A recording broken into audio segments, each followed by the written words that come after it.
บายดีเนาะวันนี้พบกับกบมึงเป็นสิงคลินเนาะวันนี้พบกับ The Limited Special วันนี้เราจะมา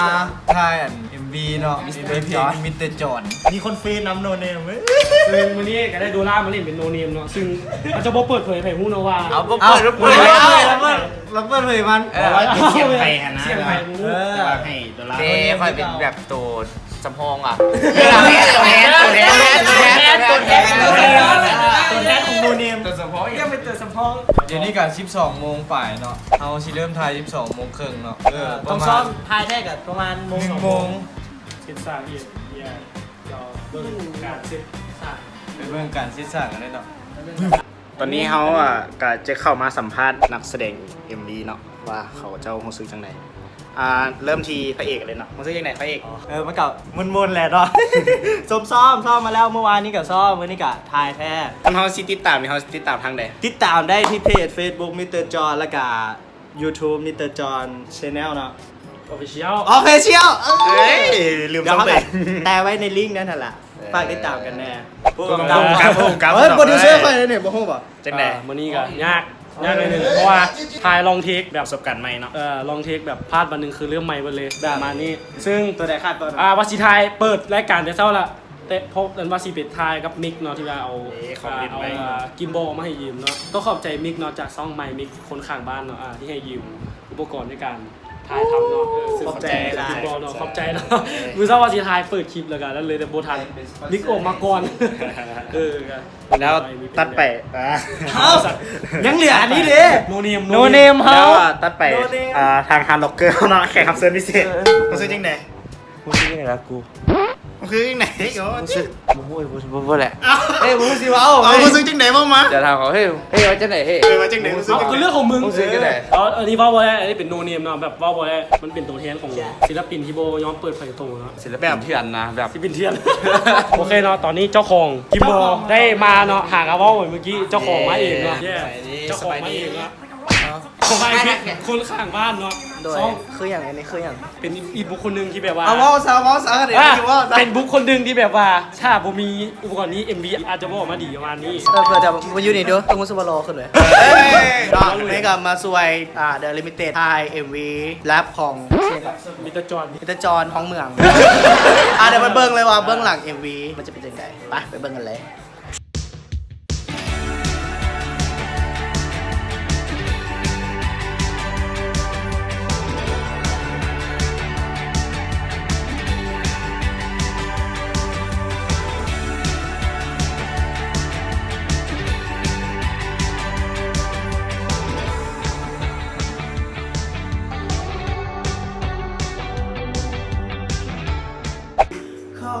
ตอนนี้กำลัง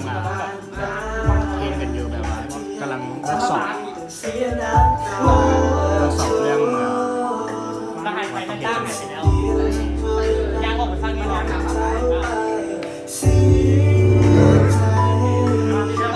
ไหนพี่เอกฮาร์ดล็อกเกอร์ สวัสดีเนาะวันนี้เราจะมาเล่นเกมโชว์เนาะ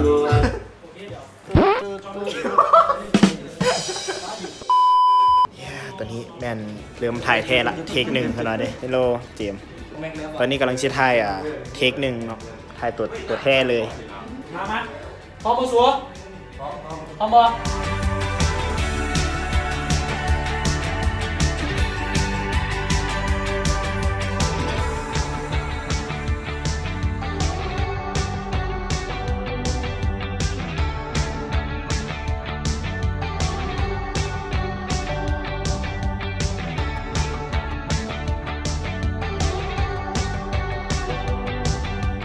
มีอย่างโมโนสำหรับนูนี่ทีเป็นคนแรปเนาะ ผมไม่อยากลอง บอเอาต้นจูนูนี่เขาจะสิชื่อเสียงเลย ไม่อยากร้องค่ะพักกันแล้วไปแล้วกัน นี่ห้ามกับเจ้าหู้ไหม ถ้าเบิ่งเอาเด้อ อยากบอกอย่างกับนักห้องมาเนาะ ถ้าติดตามเอา นี่ก็เป็นเทคที่6แล้ววันนี้ปัญหาเรื่องหน้าของโดล่าหน่อยนึงเนาะหน้ามืด โดล่าหน้ามืดมีปัญหาเรื่องโดล่าหน่อยนึง มีอย่างจะว่าเปล่าเทสหน้าที่เจ็ดแล้ว เป็นช่างไฟ เทคอย่าง เจ็ดแล้วตอนนี้ เจ็ดจับเจ็ดแฮ่เตรียมเรือ แล้วอีกงามแล้วไอเวียนไปเลย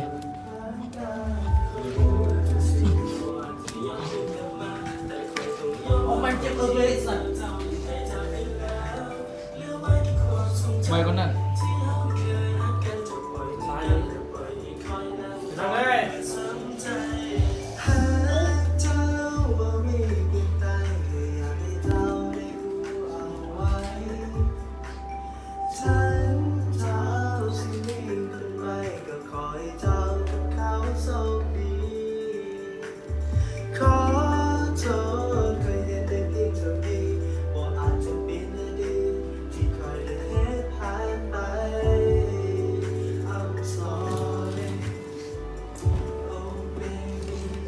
มันไอ้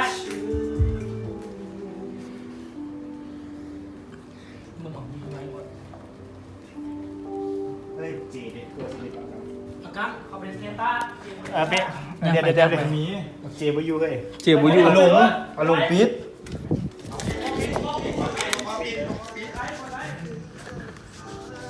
ลงเด้อมาแล้ว ตู่ก็ไม่ได้น้อยตอนไหนปิดบอกหน่อยเด้อได้ตีเกมกินข้าวกินข้าวเห็นบ่ ไม่อยากเซ็นจังสิเซ็นจังสิเอาคนได้จังไหนมึงวะมึงหามึงไหวจังไหนกูเสียใจเห็นคือ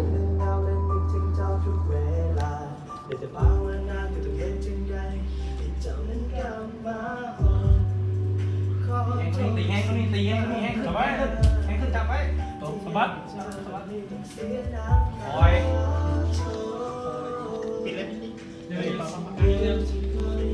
เอายาเพิ่มมัน บ่ปิดก็ได้บ่ปิดก็ได้ ปิดสบัดไว้นี่แหละมาแล้ว เอาอีตาบูมันอยู่สุด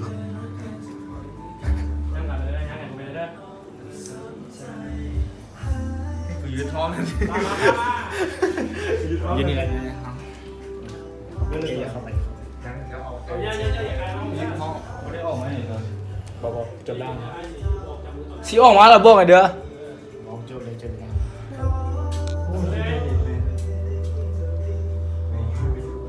บ่ได้ สุดยอดดูแล้วกัน ไอ้ สวยจบไปแล้วดิจอนงามฝากกูหยุดก่อนนึงเนี่ยมึงเด้อตากูมันโตแหงวะเอาแบบง่ายนี่อันเด็ก ต่อเดี๋ยวยังก็สังขารดิต่อเข้าไป อีบิน ต่อรถคัดโอเคแล้วตอนนี้กะท้ายโจ๊กกันไปเป็นทีเรียบร้อยแล้วสำหรับ MV เพลงขอโทษของมิสเตอร์จอห์นนะ น้ำตานางเอกหมดแล้ว ให้โบยุทธเลยโอเคเราไม่ต้องขอบใจแล้วไอเวทเนาะเขามาติวให้อีกขอบใจอย่าโมเมนต์มิกเนาะมิกยูดาทีเวทไหมทีเวทไหมทีมชาแนลเว้ยทีมชาแนลเว้ย ไม่มีคนข้างบ้านอยู่ ทำมันนี่บ่ได้มันนะบ่จบบ่ได้คำบ่ได้ผู้นี้คือ MV บ่จบเนาะบ่ได้มันมาส่งเครื่องแล้วก็กลับแล้วกลับบ้านต้องแบบเนาะซัพพอร์ตอุปกรณ์เนาะนี่เนาะก็คือเป็นเรียกว่ากิมบอลกิมบอลเนี่ยนี่เนาะ ที่ว่าอยู่กับว่ากูอยากนอน